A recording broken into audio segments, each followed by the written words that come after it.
Tout était au diapason hier au stade Miloud Hadifi. Couleurs arborescentes, musique en mosaïque entre le passé et le présent.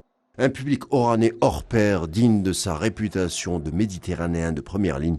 Le tout enveloppé d'une magnifique soirée de juillet.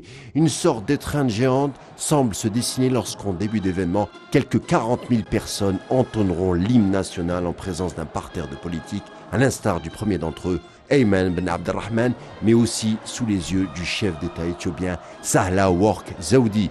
Festivité et fierté sont les maîtres mots. Oran et ses habitants étaient au sommet et voulaient encore un peu plus y rester. Les organisateurs l'ont d'ailleurs compris, d'où un spectacle de feu arc-en-ciel et autres effets pyrotechniques, des nuances et des chants et une touche de musique lors de l'intronisation de l'orchestre de Salim Dada, qui n'est autre que le président de la cérémonie. 110 musiciens pour déployer à travers les cuivres, percussions et autres instruments à cordes la fresque colorée et culturelle qui se nomme tout bonnement Algérie. Chansons sahraouis, rythme berbère et parfois de la musique populaire de l'Ouest pour une Algérie une et plurielle. Tel est le message qui se dessine sous la nuit oranaise. Place désormais aux officiels lors de l'entrée de la délégation qui ont donné épaisseur à ces jeux. Le personnel algérien est comment ovationné chaleureusement par un public comblé sous le fier et si reconnaissable slogan par-delà les frontières. 1, 2, 3, vive l'Algérie. S'en suivit la passation de consignes lors de l'abaissement du drapeau des G1 par la garde républicaine, symbole remis par la suite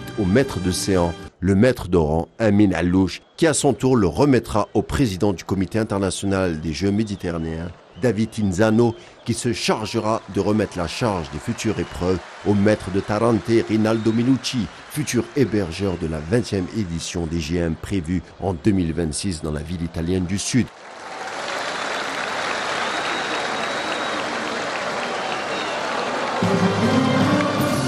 Et enfin, comment les oublier, les ambassadeurs nationaux du monde sportif, les athlètes algériens dont le chef du gouvernement, Ayman Ben Abdelrahman, en prenant la parole, a rendu un vif hommage. L'Algérie, à travers cet événement sportif, a été à la hauteur des attentes pourtant si fortes, notamment en boxe et en athlétisme. Quelques grands talents ont émergé durant cette dizaine, tout en confirmant le bon espoir lors de compétitions prochaines de futurs prétendants au podium. Bref, une soirée qui demeurera ancrée dans les mémoires, car combien de fois a-t-on vu réunis tout à la fois politiques, artistes, sportifs, seniors et cadets, familles de tout horizon, de tranches sociales diverses, ou bien encore particuliers, invités de marques nationaux ou internationaux dans un même lieu. Mais finalement, quand le monde du sport se conjugue avec fête et harmonie, dont le théâtre et la ville embellie d'Oran, l'ambiance ne pouvait en être autrement.